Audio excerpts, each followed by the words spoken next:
Por desgracia, últimamente se ha hablado de muertes en el ámbito militar, muertes en instalaciones concretas de nuestro país, desgraciados accidentes, hay quien habla de negligencias, hay quien habla de abuso de autoridad, hay quien habla de una peripecia que le podía ocurrir a cualquiera, hay quien habla de exageración periodística, hay quien habla de mil cosas, pero lo cierto y verdad es que últimamente se ha hablado de eso. Y yo he recordado en estos dosieres, cumpliendo el 1.000.000 de visitas por YouTube y como en una fiesta de nuestro archivo de Milenio, he recordado una historia que me impresionó muchísimo. La muerte, en este caso de 7 militares de alta montaña, en un refugio en la zona de Cerler. Bueno, una luz. Hemos visto ahora con la Sociedad de la Niebla lo que significa una luz cuando están en el avión. No hubo suerte. Allí murieron 8 personas en los Andes, pues en Cerler murieron 7. Los cuerpos durante un tiempo estuvieron en una sala, en una especie de secadero, como le llamaban. Y a partir de ese instante, la constante y terrorífica presencia de lo que podrían ser fenómenos extraños. Tan es así que hubo investigaciones oficiales, y esto sí que es raro, esto sí que no había ocurrido nunca, y por eso evidentemente fuimos e investigamos en este entorno. Algunos lo llamaron el cuartel maldito. Fue impresionante y creo que es uno de los programas que evidentemente tiene que salir a colación, siempre conectado con la actualidad, porque estos, en este caso accidentes desgraciados, ocurren y siguen pasando ante los esforzados héroes de las fuerzas de seguridad que se juegan la vida y que en su preparación a veces ocurren estas cosas. Pero lo que no solía ocurrir, lo que no es frecuente, es que luego otros de otras promociones empezaran con fenómenos como esas conversaciones, abrieron una puerta y no había nadie, y era como si un murmullo de gente hubiera estado hablando en ese secadero. Así empezó todo, y así lo contamos en Milenio 3 hace ya bastante tiempo.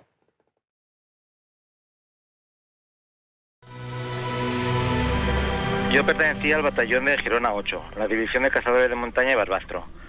Nosotros estábamos en la compañía de esquiadores escaladores y en invierno siempre íbamos al cuartel de Cerler, en Benasque, que es donde hacíamos la maniobra de invierno y el curso de esquí.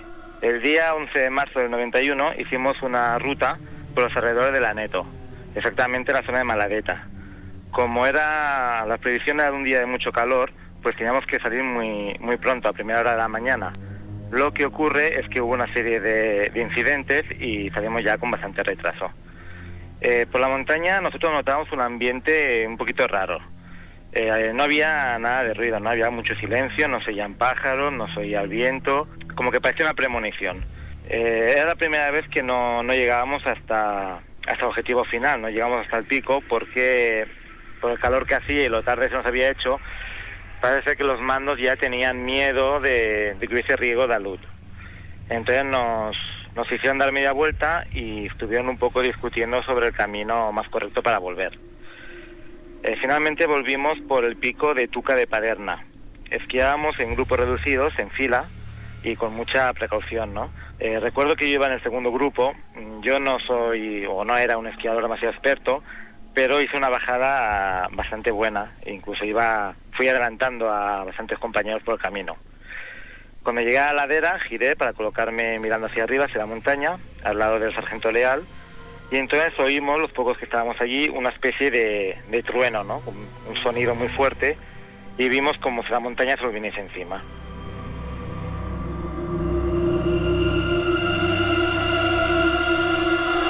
Así comienza esta historia. Es la voz de David, un amigo que, a raíz de ver un reportaje de Cuarto Milenio, rompía el silencio, un silencio de más de una década. Esta historia, como digo, empieza así, con un triste alud. Continuaría meses después, por ejemplo, al azar, casi cogida entre varias portadas, con el siguiente titular: Diario de Alto Aragón, 28 de septiembre de 1992. Dice lo siguiente: vinculan los extraños fenómenos del refugio de Cerler al accidente militar de Tuca Blanca. Los soldados hablan de hechos paranormales. Decía la corresponsal, una serie de extraños fenómenos sin explicación aparente se están sucediendo durante los últimos meses en el refugio militar de Cerler. Fuentes militares confirmadas ayer a este periódico aseguraron que estas cosas pueden llegar a herir los sentimientos de algunos familiares. Se trata de ruidos, sombras que se desplazan de un lugar a otro e incluso contactos inexplicables, según han confirmado diversos medios informativos, los propios soldados destinados a esta unidad. Todos estos fenómenos se vinculan a los 7 soldados muertos en marzo del pasado año en el trágico alud de la Madeleta, en el que también perecieron un teniente y un cabo primero. Esta noche en Milenio 3 lo lógico es romper el silencio de una historia que parece más importante de lo que sugirió en Aragón en un primer instante.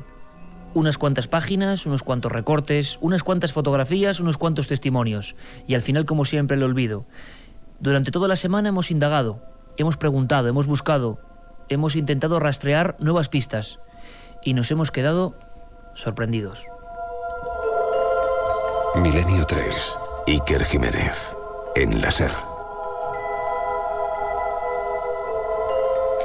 Carmen, y más que nunca abrimos 7640 porque estoy convencido, como ha ocurrido esta semana a raíz de la televisión, de que esta es la única forma de romper el silencio. A veces un silencio impuesto, a veces autocensura de gente que vivió cosas y que no quiere contarlas. David, este amigo que, bueno, luego lo va a contar él, fue uno de los oficialmente desaparecidos en el alud. Fue oficialmente desaparecido y por fortuna volvió a la vida. Él recuerda perfectamente todo lo que sucedió aquella mañana maldita. Y después, ¿qué ocurrió en el cuartel? Hoy es un buen momento para romper el silencio. Buenas madrugadas, Iker. Pues sí, hoy es un buen momento, como ya han hecho muchos a través del mail que damos en el programa de televisión en Cuarto Milenio. Hoy tienen una vía de contacto más directa, incluso si alguno de los que nos está escuchando estuvo allí o vivió esa serie de fenómenos, como queda el teléfono en los SMS, intentaremos incluso ponernos en contacto en directo si de verdad quieren hablar para este programa. 7640, palabra clave Milenio, espacio y como siempre vuestros mensajes. Un SMS, Iker, puede decir muchas cosas, puede dar lugar a nuevas investigaciones. Nuevas investigaciones que se amplían con testimonios valientes como el de David. ¿Cómo olvidar lo que ocurrió? Yo veía perfectamente la fila de soldados que bajaban esquiando y de golpe desaparecieron. Apareció como una lengua de nieve que los engulló. El sargento reaccionó gritando avalancha, nos hizo dar media vuelta y alejarnos lo más rápido posible. Pero claro, yo con los nervios olvidé que llevaba esquí, lo olvidé todo, me fui a dar media vuelta, tropecé conmigo mismo y me caí.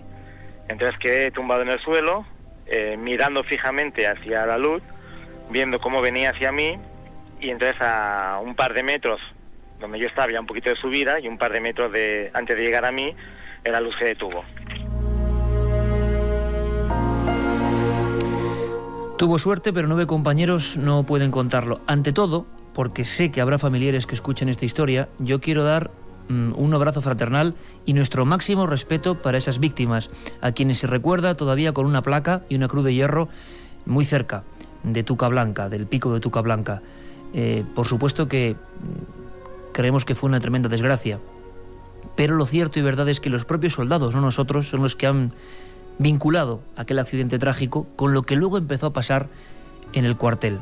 Aquellos cuerpos, esos 9 cuerpos, estuvieron varios días dentro de algunas de las habitaciones. Y a partir de ese instante empieza la historia. Contamos con los reporteros que en su día cubrieron la historia, con los que han seguido las pistas. Y contamos con nuestro querido amigo y compañero, Juan Jesús Vallejo. Ya le conocéis todos y sabéis que no se arredra con ningún peligro. Y estuvo en Cerler. Y una vez más, parece Susino, se topó con eso que se llama silencio. Juan Jesús, amigo. Buenas madrugadas, sí que es. Buenas madrugadas, un caso impresionante, ¿eh? A mí como poltergeist en España, y sabes que llevo ya más de 10 años investigando este tipo de hechos, el que más me ha sorprendido con diferencia. ¿Por la implicación militar? Por la implicación militar, porque sabes que soy hijo de militar.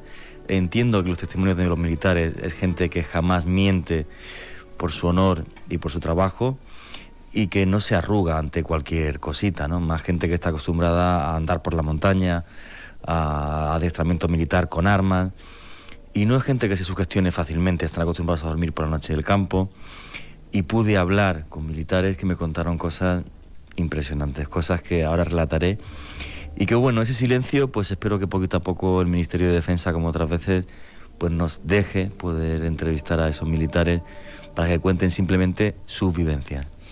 Con todo eso, y muchas más cosas, esta noche queremos viajar en memoria de aquellos soldados y saber si realmente los fenómenos son paranormales, se siguen produciendo, se cortaron de raíz en un momento dado, hubo silencio o no.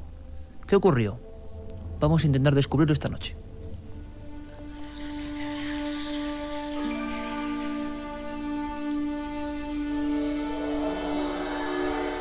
Esta noche queremos viajar a un lugar marcado por el misterio. Un caso quizás único en nuestro país. Una historia que nadie en Cerler ha podido olvidar.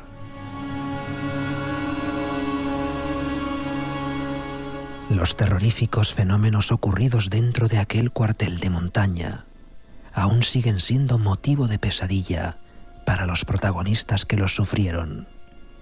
Es momento de ponernos en su lugar, de revivir su miedo, de recordar para comprender lo que de verdad ocurrió.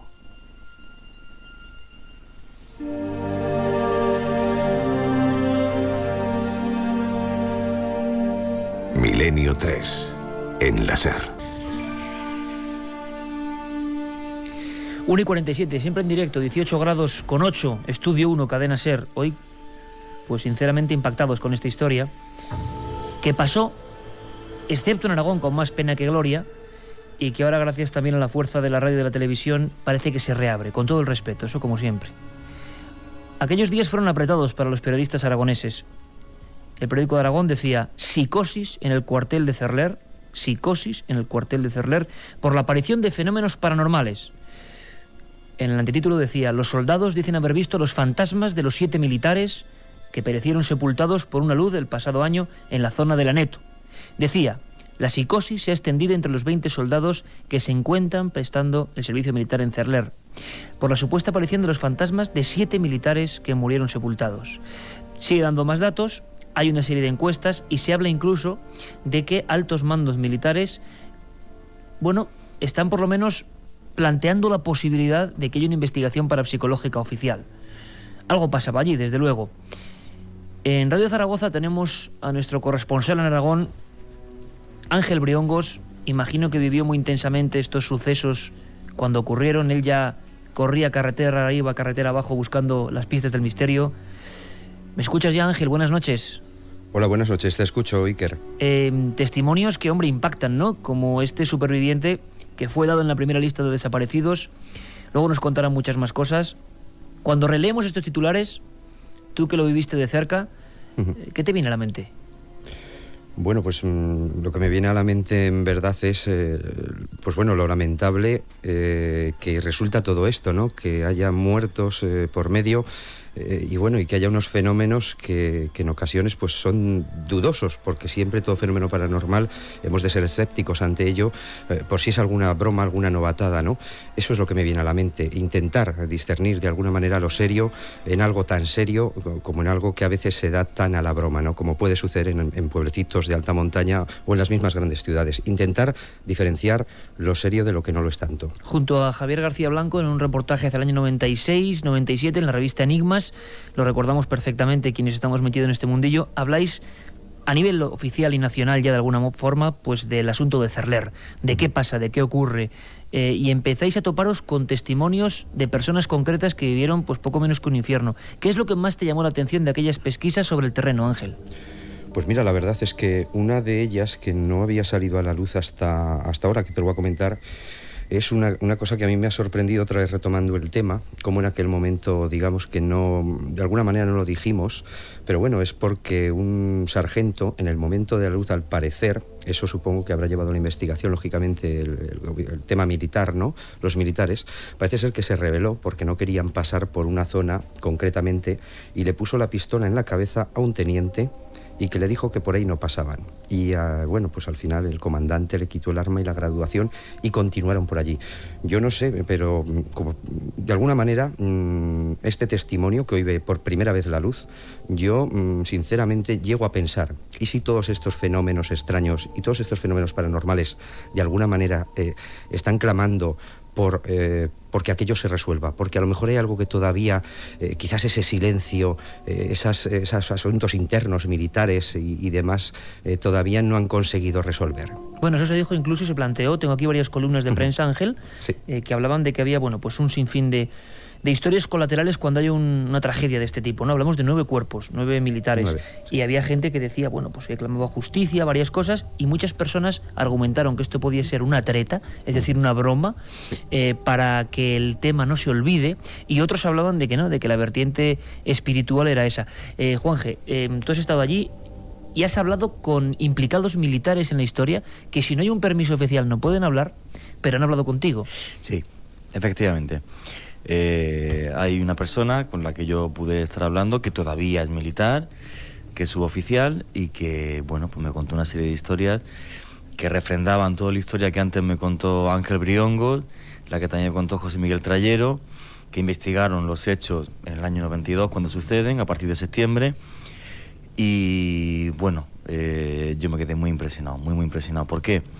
Porque ya no solamente estamos hablando, por ejemplo, imagínate, Iker, un cuartel en medio de las montañas, en medio del Pirineo, rodeado de oscuridad, de frío, y justo cuando empiezan las tormentas que separan el verano del otoño, justo en ese momento de actividad eléctrica en la atmósfera, digamos, pues hay soldados que empiezan a ver luces extrañas por el monte, que al principio parece casi una broma macabra, pero luego esto empieza a tomar cuerpo de otra forma, en el sentido de golpes en las taquillas de los militares que desaparecen y que mueren en el talud de Tucablanca, puertas... En las taquillas de ellos, precisamente. No me especifica las taquillas de ellos, parece ser que algunas sí, pero una serie de golpes, de raps, como se conocen para psicología, en la zona de las taquillas de los militares. Uno de los fenómenos que más le impacta a la persona con la que yo estoy hablando y que en cierto momento también estuvo incluso al mando del cuartel, pues es que de repente todas las ventanas del edificio se abren sin razón aparente. ¿Todas a la vez? Todas a la vez, efectivamente. De la primera planta, si mal no recuerdo, cuando me lo comentó. Otra de las cosas que más me impresiona con diferencia es la aparición y la visión por parte de muchos soldados de sombra que van por el cuartel.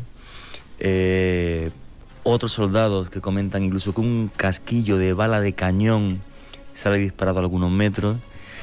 Y una de las cosas que más impresiona a esta persona con la que pude hablar es que él, que era el único que tenía la llave de la cantina del cuartel, pues una noche hay un gran estruendo, él baja corriendo a la cantina, abre la puerta de la cantina a la que nadie pudo entrar, él es el primero que entra acompañado por otros soldados y ve los vasos, los platos, todos en el suelo, pero sin estar roto absolutamente ni uno solo. 1:54. Alberto Granados, nuestro compañero, ha interpretado al pie de la letra los mensajes, muchos, que luego iremos leyendo y desgranando, sobre el tema de Cerler. Es que esta semana ha habido gente que, aún con miedo, hay que decirlo, ha dicho: yo viví esto, a mí me ocurrió esto. Una carta que nos ha impresionado, un mail que nos ha impresionado, hay que escucharlo muy atentamente. Es cómo empieza todo dentro de ese cuartel. Escuchamos.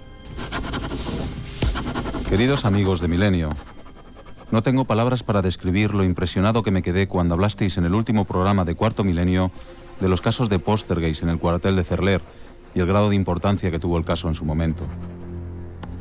Pertenezco a la quinta del 395 y después de la jura de bandera fui destinado junto a otros 3 compañeros como unidad de servicio del refugio de Cerler.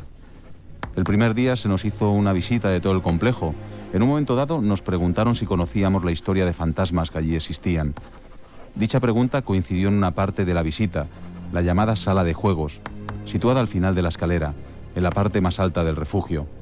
Explicaban de esta sala que los cuerpos de los fallecidos en el alud de la Tucablanca fueron situados allí. Había una serie de taquillas giradas contra la pared. Decían que habían pertenecido a los muertos y estaban arrestadas. Entre los fenómenos que explicaban sonaba el caso de un guardia que ve formar a un grupo de soldados en plena noche delante de sus ojos. Oían pasos y cómo oían abrir y cerrar la taquilla de forma violenta. Del periodo que estuve allí te puedo comentar un par de casos curiosos. Un día, hablando con el encargado de la emisora, me comentaba que la noche anterior le había parecido oír una de las taquillas abriendo y cerrando durante un rato. Explicaban que algunas de las taquillas arrestadas fueron bajadas en su momento para cubrir alguna necesidad puntual. Recuerdo de alguna sesión de espiritismo, montada por algún cuerpo de guardia por la noche, y preguntar por el espíritu presente, y dicho espíritu dar sus iniciales, coincidiendo con alguno de los muertos allí. Oí por las noches la apertura de puertas y contraventanas, sin haber nadie más que nosotros. Todo esto puedo recordar que fue sucediendo ya entrado el año 96, coincidiendo con el final del invierno. Me da la impresión que los fenómenos continúan por allí. Milenio 3. Iker Jiménez. Cadena SER. Era tan solo uno de los mensajes que hemos recibido. Repito varios titulares que a mí me impresionan todavía bastante. Psicosis entre los militares de Cerler. Creo que nunca hemos conocido un caso, por lo menos de una repercusión de un entorno militar con fenómenos paranormales. Otra cosa serían las historias de ovnis y demás, que sí tuvieron cierta relevancia, pero fenómenos paranormales. Yo estoy, venga a mirar a Carmen, en un lado aquí del estudio, en la pantalla del 7640, está, venga a teclear, porque parece que hay mucha gente que vivió fenómenos, que estuvo en este cuartel, que sabe cosas y que se atreve a dar datos. Cuéntanos, Carmen.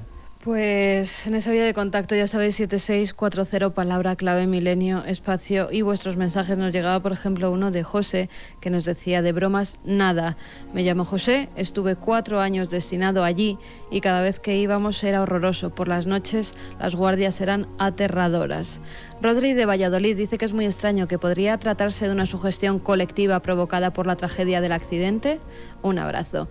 Soy militar y he estado en el cuartel de Cerler durante unas maniobras. Os juro que se escuchaban voces en pasillos vacíos por la noche. 1 semana sin dormir.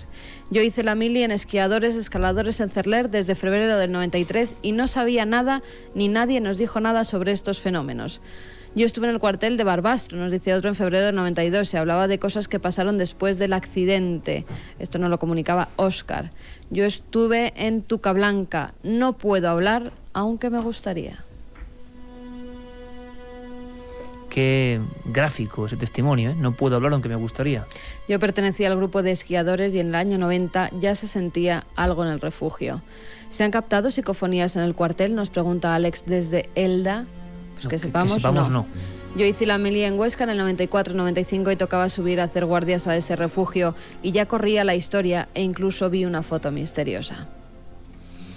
Lo dejamos de momento ahí, están llegando un sinfín de mensajes. Esa era también nuestra propuesta, la de arrojar luz directamente sobre un tema que puede ser muy interesante. Nunca nos hemos encontrado con una historia de un refugio. Luego veréis que las apariciones incluso de, siempre según los testimonios, de soldados uniformados, ¿verdad, Juanja? Incluso con la gorra correspondiente y, por ejemplo, solos caminando a las afueras de una de las zonas del cuartel, ser identificado y desaparecer. Incluso disparos, que luego lo contaré. Disparos. Disparos contra esa figura. Bueno, nosotros continuamos aquí recopilando toda la información. Alberto Granado ya está en contacto también con gente y tenemos muchos más invitados para esta segunda media hora en la que nuestro objetivo es uno: saber o acercarnos a saber qué pasó durante escasos meses en ese lugar, por qué allí y por qué después de aquella tragedia.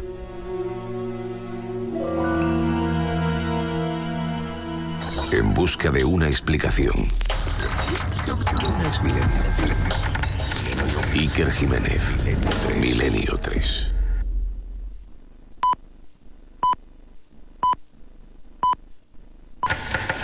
Milenio 3.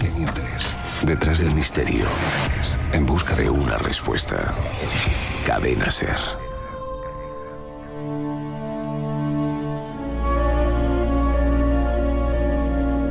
Dos y 7 minutos. Estamos caminando por el cuartel de Cerler con sus fenómenos supuestamente paranormales que desde luego inquietaron a toda una comunidad militar importante y a gran parte de Aragón. El paseo sonoro, por supuesto, es de nuestro querido compañero Juanma Frasquet, recuperado ya de las experiencias dentro del castillo de Sigüenza y enseñándonos otro mapa diferente. Hay que imaginarse ese cuartel, esas... Bueno, incluso hay que decirles que fueron arrestadas las taquillas, que suena curioso, quitadas de en medio. Y están llegando, Carmen, un montón de mensajes, la 7640, Pero Alberto, en la centralita también está habiendo mucho movimiento e incluso ha habido suerte y gente valiente todavía. Sí, como siempre los oyentes se empeñan en que el programa vaya por la dirección que a ellos les apetece. En este caso pues empiezan a llegar testimonios, algunos se atreven a hablar, otros no tanto, otros nos cuentan alguna historia, ¿no?, curiosa, pues de ruidos en plantas superiores. Por ejemplo, una planta superior parece ser del cuartel, en las que ni siquiera les dejaban subir o les contaban que era mejor que no subieran. Incluso de leyendas urbanas que habían surgido en el cuartel, se hablaba de que en una de las garitas hubo 2 muertos. Empiezan a llegar muchos testimonios y alguno de ellos que quiere hablar, que le apetece hablar y que ha vivido cosas increíbles, ¿no? Una cosa antes, solo de presentar a este amigo, Alberto. Ángel, sigues ahí, ¿verdad? Sí, Iker. Ángel, los fenómenos, hay que decirlo, el estallido no es justo después del accidente o el día del accidente, sino parece ser, si todo es tal y como se cuenta, porque, bueno, hay que dar ese margen de la duda, sobre todo después de la permanencia de los cuerpos en lo que sería un secadero, ¿no? Una habitación secadero. Exacto, porque estáis hablando de la parte de arriba y es precisamente donde se colocaron los cuerpos por primera vez.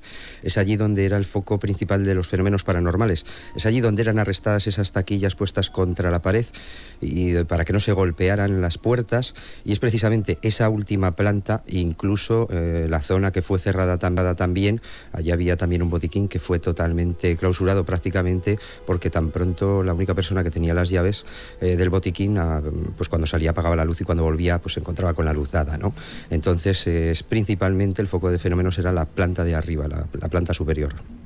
Alberto, ¿con quién has hablado hace unos minutos? Bueno, pues le tenemos al otro lado del teléfono. Es un testimonio bastante importante. Creo que estuvo allí en el año 95, y cuando leíamos algún mensaje y decían que a lo mejor era broma de unos compañeros y demás, él decía que de broma nada. Buenas noches, amigo.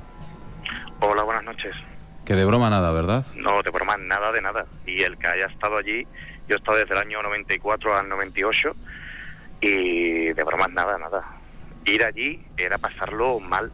Por la noche cuando te tocaba guardia, que te quedabas solo. Qué hambre. ¿Qué recuerdas? Como la escena... Miedo. Era pavor. El chico que ha estado allí en el cuartel, yo si no hago una pequeña descripción del cuartel, es un edificio de 3 alturas, o sea, planta baja, 2 alturas, y como es un edificio de montaña, pues a dobles aguas, ¿no? Y la parte de arriba es la del secadero, que se utiliza, o se utilizaba en aquel entonces, que supongo que seguirá haciendo lo mismo, para colgar la ropa de cama y todas las cosas para secarla, ¿no? En la parte de arriba. Y nada, ahí se ponía esas cosas. Y ahí es donde, ya te digo, yo llegué en el 94, y era donde, en un principio nos dijeron los más veteranos, que allí era donde estuvieron los cuerpos y donde hubo las taquillas. Justo debajo está lo que son unas salas de conferencias y demás, y vaya, y después están 2 alturas de dormitorio, ¿no? Lo que son las camaretas del cuartel, y después la parte de abajo, la cocina y las dependencias y tal, ¿no? Y nada, ya te digo, la puerta del cuartel, la carretera, y allí había una garita, y al cuerpo de guardia, que era lo primero que te encontrabas, ¿no? Pues de la garita al cuerpo de guardia habría 10 metros, escaso, 15 metros, no te puedo decir porque no... Bueno, pues cuando hacías guardia por la noche, pues tenías que estar en la garita, evidentemente, ¿no? Y protegiendo, digamos, lo que era la puerta. Pues ahí no estaba nunca nadie, porque se arrimaba la noche y te pegabas a lo que era la parte de la ventana, que era donde estaba el sargento o el cabo de la guardia, para por lo menos tener un contacto visual con él. Pero hasta ese punto llegaba la impresión de la gente. Iker, no de la gente, te estoy hablando ya de mí. ¿Cuál fue tu peor noche? ¿Llegaste a presenciar algún fenómeno que consideres inexplicable? Bueno, mira, pero que esto que te estoy contando yo te lo puede contar pues todos los que hemos pasado por allí. No te voy a decir que esto pasaba todas las noches, pero había noches, no sé por qué, pero había noches, y estoy muy nervioso porque estoy recordando cosas que no son nada. No te preocupes, que estás entre amigos, ¿eh? Estás entre amigos y te estamos escuchando todos, no solo aquí, sino toda la gran familia de Milenio 3, muy atentos, así que con toda la tranquilidad del mundo. Y ya te digo, y de buena a primera, te digo que vamos armados, allí estás haciendo la guardia y vas armado, llevas un fusil, llevas munición, pero tienes miedo, porque sabes que eso que hay ahí no es tangible, lo que está ocurriendo no es tangible, es algo que no comprendes, que de buenas a primeras a las 2, a las 3 de la mañana o a las 4 un ruidazo, y dices tú, pero demonios, esto qué coño es, y perdona que utilice esta palabra, esto qué es lo que es, y de entrar a lo que es la cocina, que está entrando por el cuartel, creo recordar a mano derecha, porque a la izquierda estaba el cuerpo de guardia, y encontrártelo todo por el suelo tirado, unos portazos, pa, pa, y digo, pero ¿esto qué es? Y decirte al cabo, ven conmigo, vamos a mirar, al cabo, aquí no entró ni amarrado, pero ni yo, ni él, ninguno. Y terminábamos que fueran las 7, las 8 de la mañana, a que se levantara el día para empezar a mirar y a recoger lo que había allí. Allí, seguramente, hoy, esta noche, hay gente allí. Hay gente allí porque es una dependencia oficial y deben de darle protección, ¿no? Y ahí se pasa miedo, Iker. Se pasa miedo. En algún momento hemos escuchado a muchos amigos que no tienen tu valentía, y además, por lo que sé, tú todavía perteneces a cuerpos y fuerzas de seguridad. Yo creo que te mandamos un abrazo, y para nosotros es un orgullo, ¿no?, que haya gente valiente que sea capaz simplemente de contar lo que pasó. No, de hecho estoy trabajando y estamos con todos los compañeros, estamos pendientes a la emisora, porque aparte de que nos hace mucha compañía, aunque también es verdad que nos hace pasar muchas veces miedo, pues... Os lo agradecemos mucho, porque además tenemos un cariño muy especial, y lo sabéis, muy especial. Pero por ejemplo, Juanje me hablaba de luces y luego incluso visiones. Lo que estás hablando es movimiento de objetos. ¿Llega a haber visiones, o conociste a gente que tuvo esa visión que dicen incluso de un soldado o varios soldados? Yo sé de sombras, de gente, de entrar, y la sensación hecha de que te están rodeando por detrás. Esto se lo comenté una vez al cura cuando llegó por allí, y yo le dije, padre, ¿esto es normal? El cura me explicó una historia del tema de fantasma, no sé qué, no sé cuánto. Él me habló del diablo, bueno, unas cosas que yo no... Me ha hablado de algo como circuncidiato, no circuncisión, pero es que se parece mucho a la palabra. Uh-huh. Y era como si te estuvieran rodeando, como si tú eres el centro y te están dando como vueltas alrededor tuya. Eso fue lo que me explicó el cura. Dice, cuando te pasa eso, reza. Me cago en la puta. Pues claro, no rezábamos más que... ¿Llegabas a rezar y la gente, los compañeros, de la pues claro que psicosis sí, que había allí? Claro que, Iker, que allí se pasa mal. Hablas en presente, se sigue pasando. ¿Crees que hay compañeros que lo siguen pasando mal? Hoy por hoy no tengo contacto real de decir, mira, pues ahora mismo hay aquí este compañero mío o este amigo mío ahí, ¿no? Pero te puedo hablar de que hace 1 año y medio escaso, 1 año y medio te voy a decir, estuvo un primo mío sirviendo allí y lo comentaba. Pasa que ya las cosas se van te estoy hablando del año 94, que aquello había pasado hacía 3 años. Uh-huh. Personas que habían, sobre todo militares de carrera, que habían estado involucrados en alguna manera en el accidente, porque eso fue un accidente más o menos medido, no lo sé, no estaba allí para decírtelo. Ese accidente hubo gente que estaba involucrada y vaya, que se notaba caliente. Y entonces, pues quiera o no quiera, con el paso del tiempo, la historia se va volviendo en leyenda se está... Sí, ya no sabemos qué parte es verdad y qué parte no. Exactamente. Yo te puedo hablar de que cuando yo estaba de guardia, allí se pasaba pánico. Pánico. ¿Y todos lo relacionabais con el accidente y los soldados muertos? Sí. Ese cuartel, ese refugio, no sé cuántos años tiene, pero ese es Superman, o sea, tiene muchos años más que el año 91. Pero muchos años más, no te puedo decir, pues tiene 50, 60, no lo sé, pero que eso tiene muchos años, muchos años de antes. Oye, pues yo te agradezco de corazón, porque para mí cada testimonio, y más cuando hablamos de un ambiente que tiene que ver con lo militar, pues hay que ser valiente y honrado para contar lo que muchos amigos nos están contando ahora mismo a través del 7640 o del mail. Algunos se atreven a dar el paso. Lo que hay que hacer es saber qué ocurrió. Yo te mando un abrazo a ti y a todos tus compañeros. El abrazo te lo damos nosotros a ti, te lo están pidiendo. Dile que... Muchísimas gracias. No, de verdad, porque tengo aquí a mi amigo Álvaro al lado. Y ya te digo, que dile que muchas gracias, que lo vemos, que lo escuchamos y que te seguimos, que nos haces pasar miedo por la noche. Bueno, muchísimas gracias. Los miedos auténticos vosotros nos los evitáis a nosotros, y eso es mucho más importante. Si os hacemos un poquito de compañía, estamos más que servidos. Eso no hay quien lo pague. Muchas gracias, amigo. A ti, Iker, a ti, muchas gracias. Milenio 3. Iker Jiménez. Cadena SER. Oye, Alberto, gran trabajo, de búsqueda. Sobrecogedor, sí. Gente de la Guardia Civil. que es un lujo, de verdad, es un lujo, porque claro, muchos de ellos provienen de lugares donde han pasado fenómenos y ahora los pueden contar. Y qué seguro nos sentimos con ellos y sabemos cuántos y cuántos y cuántos nos siguen. Para Álvaro, para este amigo, para todos, un fortísimo abrazo y gracias porque nos dejáis un poco sobrecogidos con vuestro afecto. Afecto mezclado con pánico, porque cuando alguien cuenta algo que le ha pasado de verdad, luego el origen será el que sea, pero cuando alguien le ha pasado de verdad, claro, hay que ponerse en su lugar y estar allí. No puede decir, bueno, esto puede ser tal, puede ser cual, pero hay que estar allí, de noche, haciendo la guardia en el sitio donde estaban los 9 cuerpos. Por favor, antes de entrar un poco en debate, todavía con estas palabras de este hombre en la memoria, escuchad el testimonio de uno de los que se libraron por 1 milímetro de la luz. ¿Cómo encontraron a los compañeros? Escuchad, por favor. Tengo en mi memoria algunas imágenes de verdadera pesadilla, ¿no? Como por ejemplo el cuerpo de un compañero que fue volteado por la nieve hasta quedar exactamente en posición vertical y con los brazos en cruz. Cuando lo desenterramos parecía la imagen de Cristo, ¿no? Estaba totalmente en pie y con brazos en cruz. También hubo un cadáver que nos costó mucho localizar porque estaba fuera de la zona de búsqueda.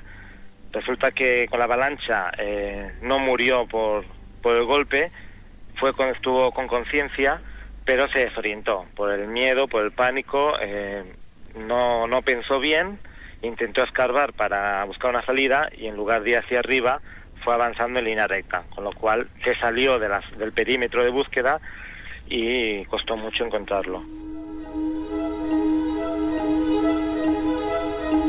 La tragedia y el misterio unidos siempre por lazos invisibles y, desde luego, cuando se habla de psicosis puede ser un fenómeno humano o exógeno, no lo sabemos. Lo que es cierto es que la doble cara de esta historia nos deja un poco convulsos, porque es el terror, es el pánico, es el miedo a la oscuridad, a la soledad, el miedo a lo que pueda ocurrir, el miedo a los fenómenos, pero también una capa de tristeza tremenda, ¿no?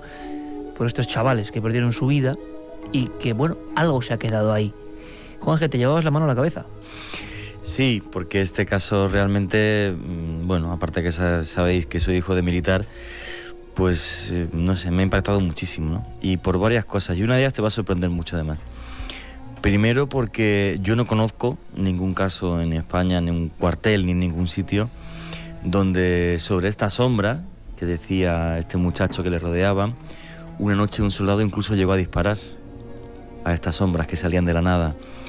Y a ese muchacho hubo que trasladarlo de cuartel ante el miedo que empezó a pasar y ante el peligro de tenerlo armado y después de haber... ¿Llegó a percutir su arma dentro del cuartel? No, llegó a disparar dentro del cuartel, en el patio del cuartel, contra unas sombras, tal y como confirmaron en Huesca. Quiero hacer también, por ejemplo, un llamamiento. Mi investigación me ha llevado hasta muchos nombres con los que he hablado y ha sido tan ridículo que incluso esta gente me ha negado a haber estado en el cuartel de Cerler, como tengo buenas fuentes que me lo confirmaron. ¿Qué pasó? Que en su tiempo el general Antonio Lucas presionó de forma expresa a todos los militares que había allí para que no hablasen. Pero encima de la mesa yo tengo nombres. Por ejemplo, José Barón Hidalgo, que vive en Estadilla, Huesca. No pude localizarlo cuando estuve allí haciendo el reportaje para Cuarto Milenio. ¿Por qué era importante este nombre? Porque es uno de los testigos principales de los fenómenos paranormales.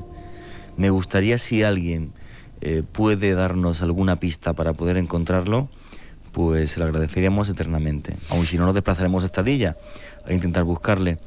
Pero fíjate, después de charlar, imagínate charlar con un cargo militar durante varias horas tomando café en Huesca, y este señor, un momento de la conversación, y cuando empieza a contarme todas estas historias, ventanas que se abren, se cierran, un cajillo, una bala que sale volando, ruidos extraños, fantasmas que aparecen de la nada, sombras que rodean con aspecto demoníaco casi a algunos soldados. Y hubo una frase que me impactó y me dijo: Juanje, ¿y esto por qué ocurre? Y le dije: si te respondo te miento, no tengo ni idea. Insinuando casi si aquel podía ser un lugar maldito, ¿no? No lo sé, yo creo que no, posiblemente. Pero que hay algo realmente en ese más allá que está muy acá y muy cerca de nosotros. Y me dijo: ¿sabes el caso que más me ha impactado en mi vida? Y le dije: no. Dice: pues no fue en Cerler, pero me ha hecho pensar siempre después de lo que viví en Cerler.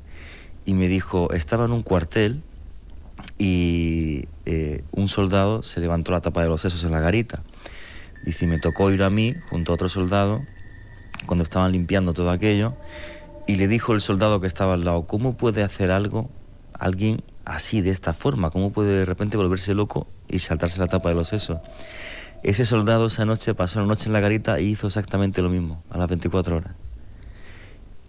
Aquella frase me dejó impactado. Fíjate que no tiene nada que ver con Cerler, pero esa experiencia de este hombre, más lo que vivió allí, le hizo llegar a pensar que realmente puede haber lugares que están marcados por lo maldito o por lo inexplicable y realmente oscuro.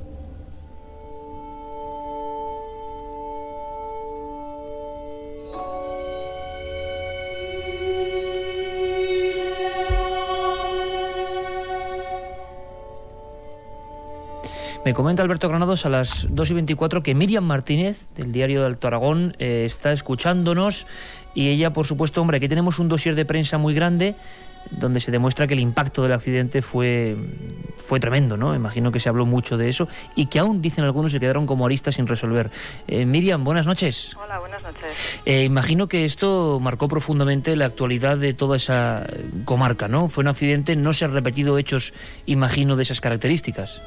No, vamos, fue el accidente, bueno, ha sido el accidente de montaña, yo creo, más importante que ha habido en el Pirineo aragonés, pues en cuanto a número de víctimas mortales, y luego, bueno, pues tuvo una tremenda repercusión, pues por la dureza de la situación, la juventud de las víctimas, el tiempo que se tardó en recuperar los cuerpos, fue bastante impresionante, sí. O sea que, como nos contaba alguno de los oyentes que amablemente nos ha confesado su experiencia, incluso algunos de los que fueron dados por desaparecidos en un principio, no es que caiga una luz sobre solamente esos 9 cuerpos, sino que luego las labores de búsqueda tuvieron que ir esbrozando pues toda la zona, ¿no? Sí, bueno, la luz cayó sobre estas 9 personas y sobre bastantes militares más. Entre los propios militares se hicieron las primeras labores de rescate, compañeros que sacaron a otros compañeros, y luego, bueno, ya se organizó el operativo más complejo con Guardia Civil, militares ajenos a lo que eran estas columnas que estaban haciendo las maniobras. Hay un sitio, Miriam, en esa zona de Tuca Blanca, que yo, bueno, tengo la desgracia de no conocerlo porque me han contado que es un paraje espectacular, sencillamente, y totalmente recomendable, por supuesto, pero hay una especie de monolito o de recuerdo para este accidente, para esta gente, ¿no? Pues eso lo desconozco, no sé. Yo he visto alguna fotografía por ahí de, creo que no sé si hay alguna cruz con algunos nombres. Me da la impresión de que es así. Por cierto, después empieza a hablarse de todo este fenómeno colateral, vamos a llamarlo así. Desde luego que ya uno no sabe dónde empieza la psicosis, la sugestión, la realidad. También vivisteis periodísticamente, te quiero decir, este fenómeno de los rumores en torno al cuartel. ¿Duraron mucho tiempo estos rumores o es algo que se atajó repentinamente? Bueno, esto de los rumores, la verdad es que, imagínate, si ahora tenéis, con el paso del tiempo normalmente las cosas suelen ir saliendo a la luz y parece más fácil descubrir la verdad cuando las cosas se van enfriando un poco. Por aquel entonces, yo creo que, por ejemplo, en mi periódico hay una reseña bastante escueta del asunto. Yo por entonces, en aquella temporada no estaba en el periódico, pero creo que es una información que incluso llegó de agencia, creo, Ajá. Y tampoco se le prestó demasiada atención. Todas estas cosas que pasaron a posteriori en el cuartel de los militares no trascendió prácticamente nada. Muchas de las cosas que estáis contando, vamos, yo las desconocía por completo, y sin embargo te puedo asegurar que lo que fue el accidente se vivió muy de cerca y se trabajó mucho en él. O sea que lo demás, realmente, todo lo que ha pasado a continuación se ha llevado con un secreto bastante considerable. Qué curioso y qué interesante lo que nos cuentas, Miriam. Fíjate, tengo precisamente aquí, del periódico de Alto Aragón, vinculan los extraños fenómenos del refugio de Cerler al accidente militar de Tuca Blanca. Sí hay algunos seguimientos, también el periódico de Aragón, bueno, toda la prensa, pero es cierto que hay un momento en que tampoco trasciende. Incluso, luego hablamos de esto, Juanje, Ángel Briongos, y también nos van a acompañar otros amigos, se habla de un intento de que haya una colaboración de parapsicólogos. Bueno, eso siempre es muy complicado, ¿no? Pero desde luego que hay esa afirmación en los periódicos. Lo que sí está claro es que de aquí, bueno, puede surgir no sé el qué, pero la gente después de tantos años sigue hablando y bueno, ya veremos en qué acaba todo esto. Te agradecemos tu aportación sobre lo que fue aquel accidente y aquel momento a nivel periodístico, un impacto que nadie ha olvidado, es decir, que la gente no se crea que esto ha pasado en muchas más ocasiones, sino que es algo que marcó profundamente esa región de Aragón, y te damos un fuerte abrazo, Miriam. Gracias por ayudarnos. Vale, gracias a todos, adiós. No sé si tenemos ya también a la escucha a José Miguel Trayero, que además, lo de Alto Aragón viene muy bien, porque él hizo un estudio maravilloso sobre objetos volantes en esa región. ¿Me escuchas ya, compañero? Sí, te escucho. La verdad es que, hombre, estamos muy impresionados, no te voy a engañar, porque temíamos, sospechábamos y agradecemos que esté pasando lo que está pasando. Están llegando decenas de testimonios de gente que estuvo allí. A nivel de los investigadores, esto en su época también fue un impacto tremendo, porque lo cierto es que yo tengo aquí como 6 portadas de periódico y documentos en los que se habla incluso de intervención de parapsicólogos. ¿Se supo algo de todo eso? Sí, la verdad es que eso es lo que me comentaron cuando estuve yo allí en Cerler, porque incluso estuve hablando con varios mandos y parece ser que vino gente, creo que me dijeron, de Barcelona, y la verdad es que no consiguieron acabar con las investigaciones porque parece ser que lo pasaron muy mal. Tuvieron que salir, pero disparados de allí. ¿Los propios investigadores? Los propios investigadores, sí. Se ve que hablaban de arañazos, golpes, ruidos tremendos, y la verdad es que yo cuando estuve allí pues hubo un rato que sí que pasé un poquito de miedo, porque oí unas cosas muy raras que luego quizás piensas que tiene una explicación normal, porque o a lo mejor es que quieres que tenga una explicación normal. ¿Te ocurrió a ti? Sí, un ruido muy fuerte. Cuando me invitaron estuve hablando con el mando y le dije, oye, déjame pasar un momentín que voy a llamar por teléfono. Y me dice, sí, pasa, que está aquí al lado. Hay una sala que es una sala grande y hay un teléfono y de estos de monedas normales, y fui a llamar, y el momento que estaba llamando oí un crujido que yo pensé que se partía la casa por la mitad. Unos sonidos que es muy curioso, porque lo que nos ha comentado nuestro amigo que vivió los fenómenos allí, hablaba de ruidos, ruidazos, incluso decía, como estruendos muy concretos, ¿no? Hay que escucharlo, o sea, es que no y se te ponen los pelos de punta. ¿Y los mandos qué te hacían llegar, José Miguel, cuando estabas allí? ¿Qué se palpaba en ese momento en el cuartel? Miedo, y los chavales que estaban allí les parecía como si yo, que en teoría subía casi como turista, para que me entiendas, les parecía como si yo pudiera darles una explicación de lo que estaba ahí sucediendo. Estaban todos alrededor mío como intentándome pedir explicaciones de lo que allí estaba pasando. Tenían miedo, y ese miedo creo yo que me lo transmitieron. Y observé que tampoco van a los sitios solos, o sea, por allí se movían siempre 2 o 3 juntos. José Miguel, yo quiero que te quedes para participar también un poco en el debate y las cuestiones que podemos tener aquí con Ángel Briongos y con Juan G. Vallejo. Carmen, ¿qué está llegando al 7640? Porque este programa más que nunca es una investigación en vivo, y mucha gente de las fuerzas de seguridad del Estado que pasaron por allí quieren hablar, Mira, sobre lo que nos preguntaba Juan G., incluso que buscaba información, soy de Estadilla, intentaré localizar a José Barón Hidalgo y ayudaros en lo que pueda. Además nos dice que estamos invitados a su casa si venimos por ahí. Pues muchas gracias, con amigo. oyentes como tú da gusto, gracias. Y si tienes algún dato, ya sabes que te puedes poner en contacto a través de esta vía de contacto, 7640, palabra clave milenio, espacio y vuestros mensajes, y también hay una vía de contacto que es el mail, milenio3 con número @cadenaser.com. En esas 2 vías nos podéis escribir, y de verdad, si tienes algún dato sobre esa persona que buscamos, te lo agradeceríamos. Yo estuve en Cerler en el 96, en una guardia, vi 3 soldados uniformados y haciendo saludo militar. Estuve con psicólogos 1 año, lo pasé fatal. Vamos a ver si...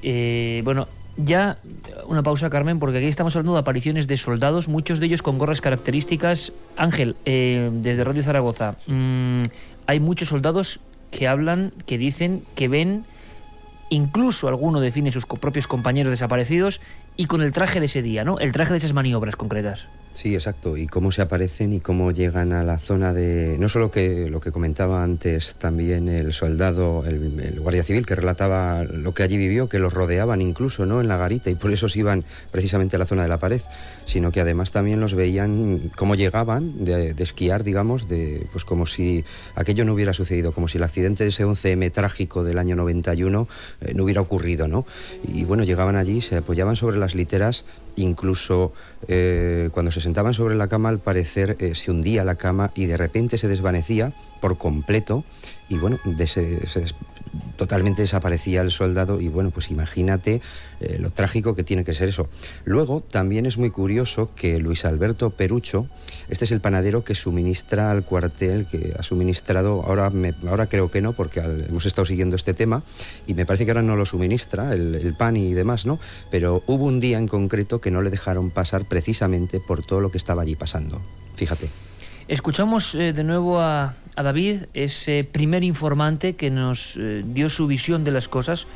Claro, una visión privilegiada. Es que él estaba en la luz. Es que se salvó de milagro. Salió a gatas de la lengua de nieve. Y para él y para muchos amigos que estaban en aquel año, todo empieza a suceder a raíz del secado. Suena un poco crudo, pero es así, el secado de los cuerpos que se instalan dentro de este refugio. Escuchamos. Finalmente, pues eso que te digo, 9 cadáveres aparecieron, estuvieron en las dependencias del cuartel durante toda la semana y allí mismo en el cuartel se hizo unos funerales militares. Hicimos varios funerales a medida que íbamos encontrando algún cuerpo.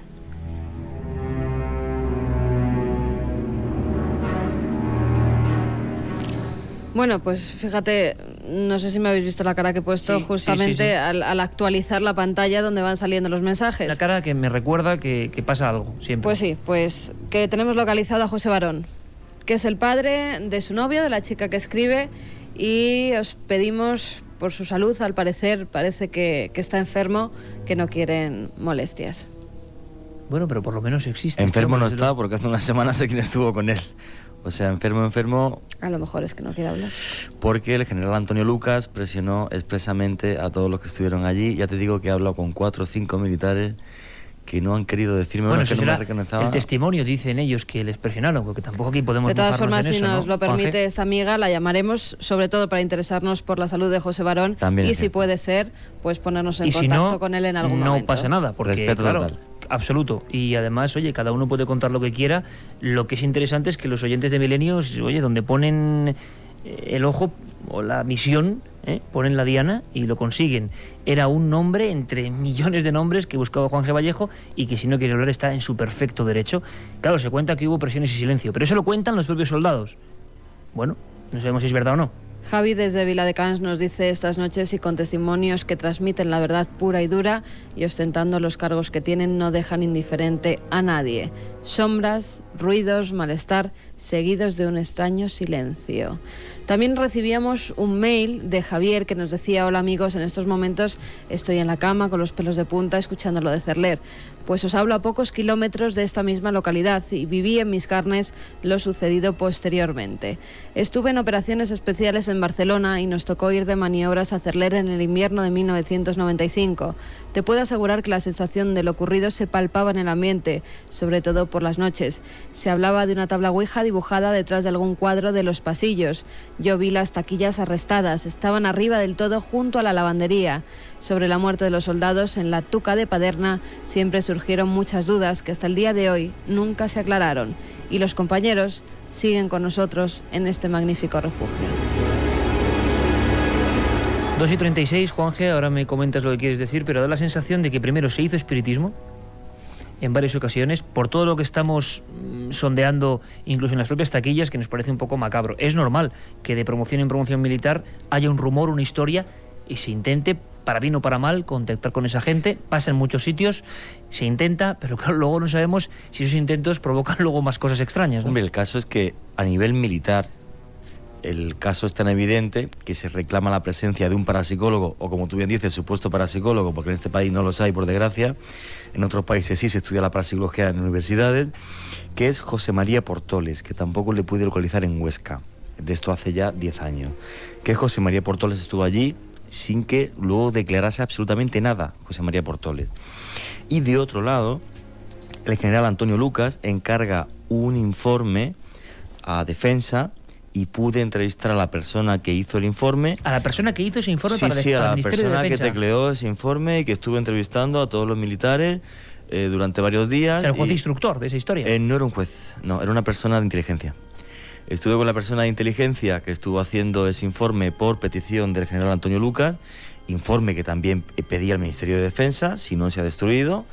Y este señor lo que me dijo es que bueno, que él no notó que en absoluto hubiese ningún militar, porque él, digamos que el informe se le presiona y se le exige a nivel psicológico y psiquiátrico. A ver cómo esa tropa está mentalmente. Efectivamente. Y él lo que, como conclusión, lo que saca es que no hay nadie que esté loco, ni nadie que esté mal. Sobre los fenómenos paranormales me dijo que él estaba allí durante el día, que él no vio nada y que locos tampoco había. Ángel Briongos, compañero, están llegando a luz, nunca mejor dicho, y por favor que el símil no sea trágico, sino porque es real, de informaciones. Sí. Ángel, cuando escuchamos, por ejemplo, el testimonio de este hombre de la Guardia Civil, en activo hoy, que vivió estos fenómenos, que habla de sombras que le rodean, que habla de hablar con el cura, porque llega ese límite, la tensión de esas guardias donde se apoyan en la pared por el miedo que están sufriendo, y ha repetido muchas veces la palabra pavor y pánico. Tú que has estado allí, que has investigado, que has visto esas taquillas, no sé, ¿qué interpretas? ¿Por qué 10 años sin nadie atreverse a hablar, prácticamente? Pues quizás precisamente sea por esa losa de silencio que cae sobre el tema, porque pidan que no se comente nada, por esa presión, porque es que tenemos que recordar qué explicación, verdaderamente, si nos ponemos en el lugar de los militares, qué explicación daríamos nosotros tanto a la prensa como a los propios soldados, cuando no hay una explicación racional para estos fenómenos, ¿no? Cuando no podemos decir, pues sí, son los fallecidos o no lo son, ¿no? Entonces, la verdad es que yo me pongo en ese lugar y la verdad es que no encuentro una explicación para que no puedan decir nada absolutamente, ¿no? Pero bueno, algunos sí que se atreven a llamar y bueno, ahí están los testimonios. Que habrá que continuar, que habrá que seguir, que habrá que hacer pesquisas para ver a dónde nos llevan. José Miguel Trayero, compañero, esto da la sensación, como otros muchos fenómenos, por lo menos yo hasta ahora pensaba que habían durado unos pocos meses. Pero estamos viendo promociones y militares que han seguido sufriendo cosas años después. Sí, y yo también me estoy quedando sorprendido porque es que mi hermana ha estado viviendo en Cerler durante mucho tiempo, en el mismo pueblo, y siempre he preguntado a la misma gente del pueblo de Cerler y nunca me han contado absolutamente nada. La verdad es que yo estoy muy sorprendido. Da la sensación de que es algo que se circunscribió. Tengo ahora mismo la foto, este edificio blanco con ese techo a dos aguas, parece una casa amplísima, claro, pero de esa región. Parece que se circunscribió muy bien la información a que no saliese de esos muros, y es con cuentagotas cuando sale. Sí, la verdad es que cuando estuve yo ahí arriba, el mando me dijo que incluso que no podía hablar ni decir absolutamente nada de lo que iba a ver allí, de lo que estaba oyendo. Incluso me llegó a comentar que como medio de desahogo estaba haciendo un diario de todos los fenómenos que estaba viviendo. La verdad es que no tuve acceso a ese diario, evidentemente, ni nadie creo que haya tenido acceso, pero eso demuestra que realmente ahí está pasando algo. Madre mía, un diario de un soldado... No, de un mando. De un mando. De los fenómenos que se está viviendo. Sí. Claro, aquí el abanico de preguntas es tan amplio, hay gente que diría fenómenos por la muerte de esos militares, fenómenos de sugestión colectiva, de pánico inducido. Bueno, e incluso hay quien incluso podría pensar también, que se ha dicho muchas veces, de experimento para ver la tropa cómo reacciona, ¿no? En plan MK Ultra, por ejemplo, como fue en Estados Unidos o han hecho otros ejércitos, poner una tropa en situación extrema a ver realmente cómo Lo reacciona. malo es cómo se para eso, Juan. Hombre, en Estados Unidos llegó hasta el caso de un juicio y varios encarcelados. En este caso, a mí lo que me sorprendió de ese informe que se pide a inteligencia, ya te digo, en absoluto recababa sobre si los fenómenos extraños eran reales o no, sino sobre el estado psiquiátrico de la tropa. Eso es cierto. Esta noche es noche de sorpresas, 2 horas 41 minutos.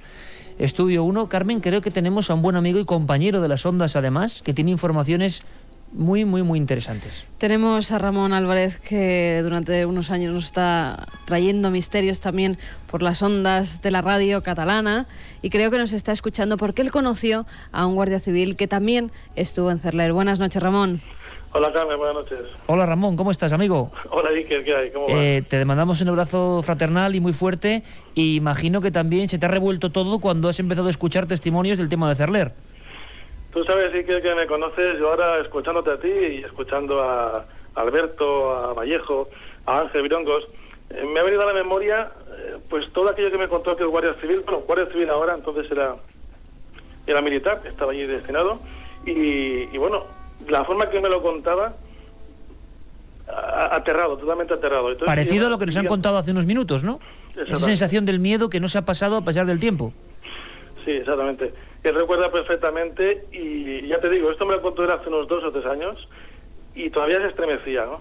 Me explicaba cómo las taquillas se golpeaban, se oían cómo se arrastraba. Él me hablaba de casi prácticamente todas las noches oír los pasos arriba, oír como carreras en el piso de arriba. ¿Carreras de gente donde ahí no había nadie? No había nadie, absolutamente nadie, allí arriba. Estaban allí, como han dicho pues ahora algunos compañeros, pues las taquillas estaban allí arrestadas, y aquello estaba totalmente cerrado. y se oía por la noche, por la madrugada, pues carreras, como si gente corriendo. Ángel, es muy curioso, perdóname, Ramón, pero yo creo que lo que más impactó de vuestro reportaje Enigmas en aquella época fue que, claro, se llegan a apartar las taquillas correspondientes a algunos de los fallecidos en el accidente, porque se abrían y se cerraban solas y el sonido era lo que no dejaba dormir, ¿no? Sí, exacto. O sea, incluso las llegaron a sacar a la zona del secadero, precisamente. Las sacaron de las habitaciones. O sea, imagínate, si tenían que vestirse o cambiarse, lo tenían que hacer fuera, pasando frío, lógicamente, y luego volverse a la habitación. Ramón, decías, perdona. Y no, yo ahora recordaba un dato, un detalle muy curioso y espeluznante a la vez. Me contó este guardia, ¿no?, que ahora está metido en una élite de la Guardia Civil, me contaba que esto lo sabrán bien los soldados, pues que el tipo de bota que se oía cuando caminaban arriba en el primer piso no era el caminar de una bota típica, sino el ruido característico de las botas que llevan los soldados que están allí destinados en aquella zona, ¿no? Se ve que hace un ruido muy característico y es el que se oía en ese piso, ¿no? No era la típica bota militar. También, Ramón, este amigo tuyo relacionaba los hechos del accidente de Tuca Blanca con 9 muertos sepultados por la nieve y los fenómenos posteriores. Sí, bueno, vivió aquello, desde luego, vivió la tragedia de la luz y claro, sí que había también comentado pues la leyenda que corría por ahí, pero aquello se vivió en sus carnes. Incluso me contó que una noche creo que el mando era un sargento, pues bueno, a raíz de tantos ruidos que se oían en el piso de arriba, no había forma de dormir, estaban todos muy asustados, y el sargento cogió a 4 soldados, 4 o 5 creo recordar, y uno de ellos era mi compañero, y subieron hacia arriba armados hasta los dientes, los 5, y te aseguro que estaban, bueno, asustadísimos, desde el sargento hasta el cabo y los 4 soldados que subieron arriba. Se encontraban arriba, pues nada, realmente las taquillas estaban allí en su sitio, pero encontraron un cuadro, una pintura que se había quemado sola. O sea, una especie de combustión espontánea, pero no humana, y se había prendido sola. Un cuadro que había allí en esa planta. Sí. Bueno, solo recuerdo una historia parecida con la famosa niña de Vallecas, ¿no? Estefanía Gutiérrez Lázaro, ¿no? Exactamente, sí. Algo parecido estaba ardiendo. Allí arriba no había nadie, y me dijo que bajaron por las escaleras todos, los 5, a empellones, bajaron cayéndose, pero totalmente aterrados. Sobre todo, Ramón, que lo estás transmitiendo perfectamente, ese miedo que es muy parecido al que este compañero de la Guardia Civil nos transmitía y que acertaba a decir, de resumir, con pánico y miedo común, ¿no? Pues seguiremos investigando, compañero, que me hace mucha ilusión escucharte y que te mandamos todo el equipo de Milenio un abrazo muy fuerte. Siempre te escuchamos, así que y un fuerte abrazo para todos. Gracias. Un beso, Ramón. Adiós. No todo es lo que parece. Milenio 3, Cadena SER, Iker Jiménez.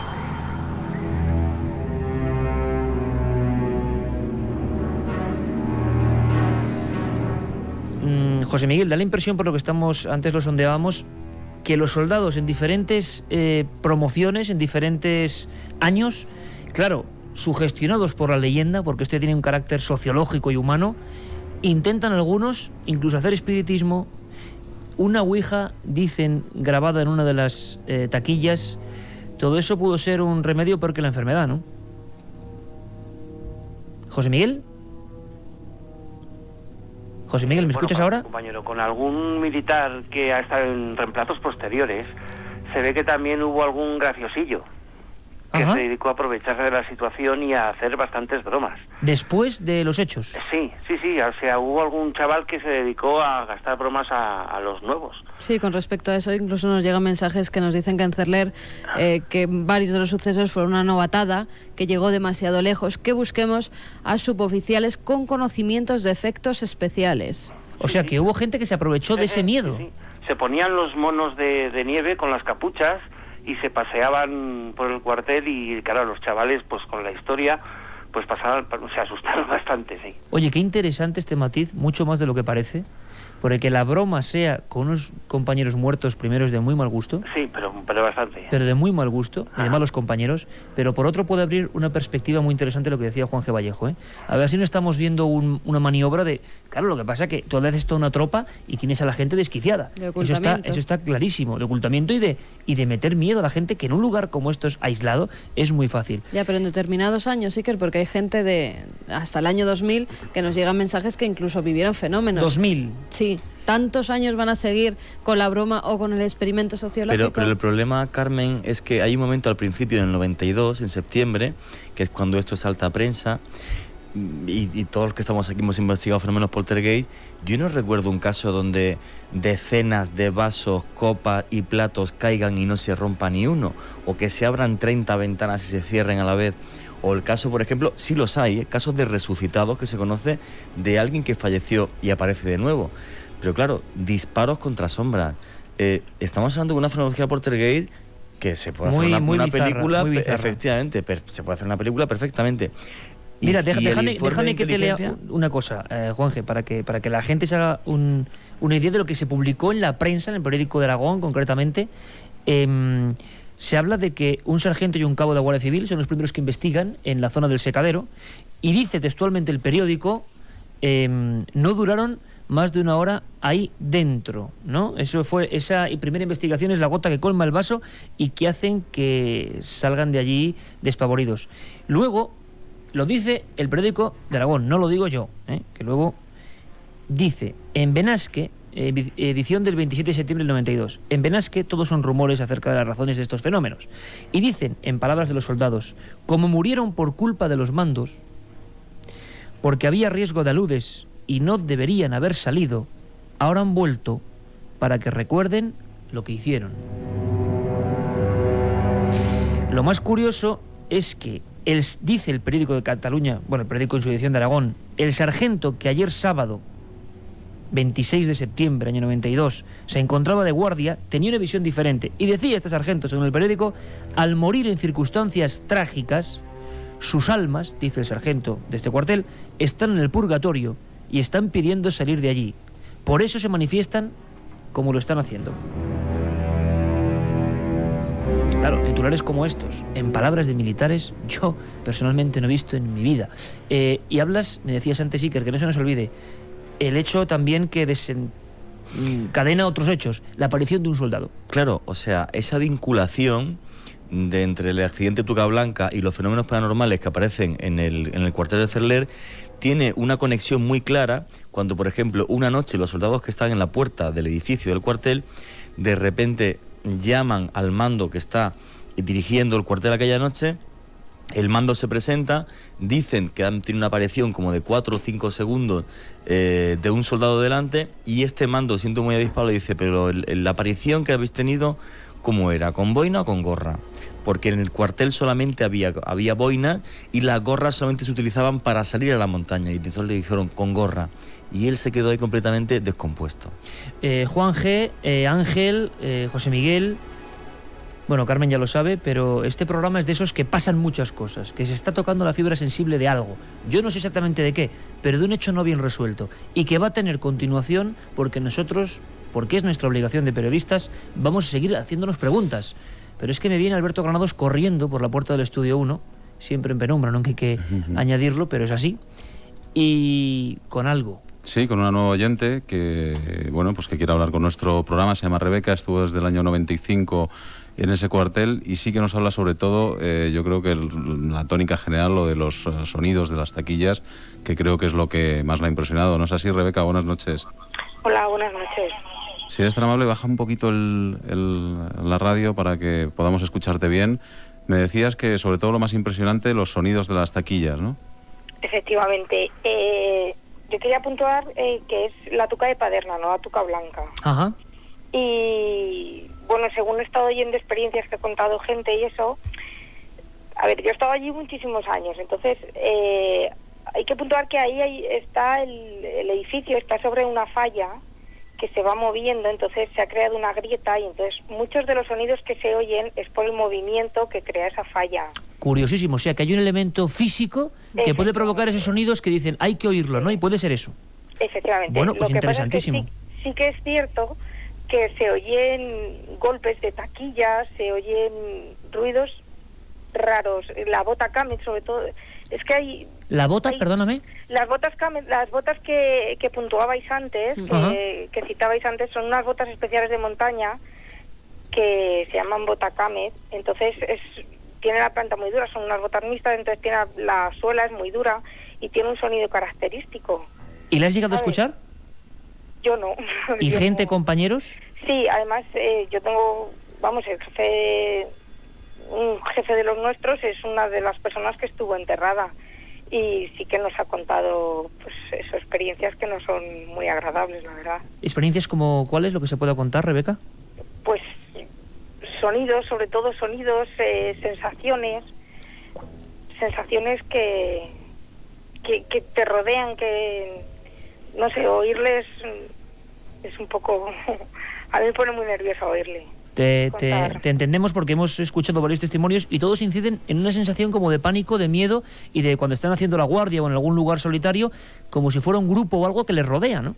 De todos modos, es que es un sitio que está en la mitad de la montaña, entonces claro, hacer guardia, además está uno solo ahí, pues ya se pone a pensar y entonces a uno también le empiezan a llegar, se sugestiona, le empiezan a llegar sensaciones que Rebeca, claro, podemos concluir con que hay una serie de fenómenos extraños, pero también hay una gran parte, como es lógico, por el lugar, por lo que se ha comentado de esto y porque permanece su gestión. Efectivamente, yo creo que hay mucha gestión, aparte de lo que he dicho yo, de lo de la grieta. Oye, pues te agradecemos muchísimo, Rebeca, 2 puntualizaciones, saberlas, porque hay que decirlo todo, que esa grieta puede provocar parte de los sonidos y que muchos mandos, entre ellos los que tú has conocido, que vivieron experiencias muy desagradables. Muchas gracias, amiga. Vale, oye, un recuerdo a Jimmy. De tu parte, muchas gracias. Venga. Sobre la grieta, Iker, nos hablaban en 2 SMS, nos decían que los cimientos del refugio están sobre terreno inestable y hay una grieta enorme, como si partiera el refugio en 2. Y otro amigo nos daba incluso los centímetros que tiene la grieta, que son 5.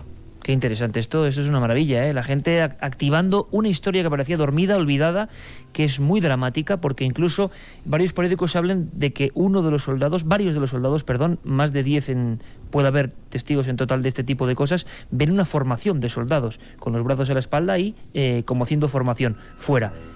¿Eran realmente hechos paranormales o era gente haciendo una macabra broma sin sentido? Ángel, sí. ¿Qué se puede hacer a partir de ahora? Esa es la gran pregunta. Yo sé que tú y Juan G. y os dejáis el pellejo en cada investigación, solicitáis de nuevo permiso, ¿no? Yo espero que este programa haya beneficiado, porque puede pasar todo lo contrario también, no sabemos cómo es el percal, que igual esto hace que no haya ninguna gana, o al revés. Pero ¿qué se puede hacer? Desde luego estar dentro del lugar, ¿no? Bueno, sí, yo recuerdo exactamente, por ejemplo, el tema de la grieta, sí que he tenido ocasión de poderla ver, no era tan grande como dicen y partía de la cantina, pero sí que deberíamos tener la oportunidad de volver a entrar, de poder hablar, aunque fuera mínimamente. Yo, por ejemplo, desde la televisión autonómica aragonesa, desde el Heraldo de Aragón incluso, pues bueno, se ha intentado presionar un poquito y parece ser que, bueno, pues a lo mejor también con vuestra ayuda, pues a lo mejor había, pues no sé, una puerta, una pequeña luz para poder tener ese primer contacto, desde luego siempre serio y desde el respeto, como bien dices, ¿no? Tal vez, pues bueno, deberíamos volver a intentarlo. Vamos a intentarlo, Ángel. Y aprovecho tanto a José Miguel Trayero, que ha estado ahí, que nos brindó su opinión y su ayuda en Cuarto Milenio. Le mandamos un abrazo muy fuerte. Gracias, José Miguel, por participar en este programa en vivo, que puede dar mucho que hablar. Cuando queráis. Muchas gracias, amigo. Y Ángel, a ti, pues como siempre, que un abrazo grandísimo. Dime. Tengo delante de mí incluso el nombre de los 9 fallecidos. Y una cosa curiosa, al momento de tomar nota de ello, es que con 19 años, 2 de los soldados, fíjate qué curioso, nacieron el mismo día y lamentablemente murieron el mismo día. Ángel, seguimos investigando, que gracias como siempre, compañero. Un abrazo a los técnicos y compañeros de SER Zaragoza. Un abrazo.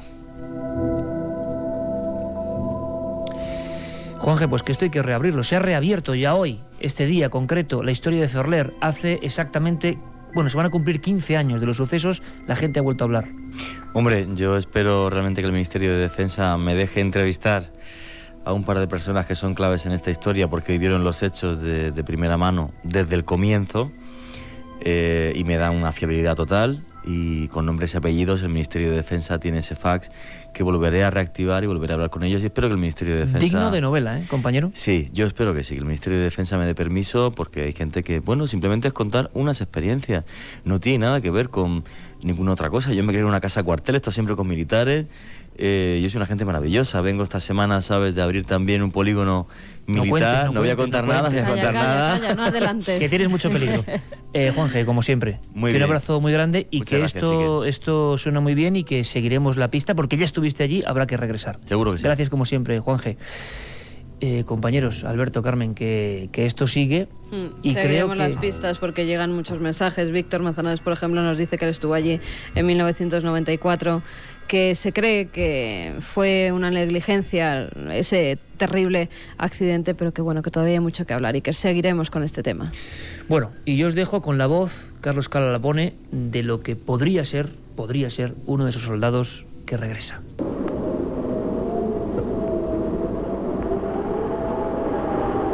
No sé dónde he estado todo este tiempo. Días, semanas, meses, perdido por estas montañas.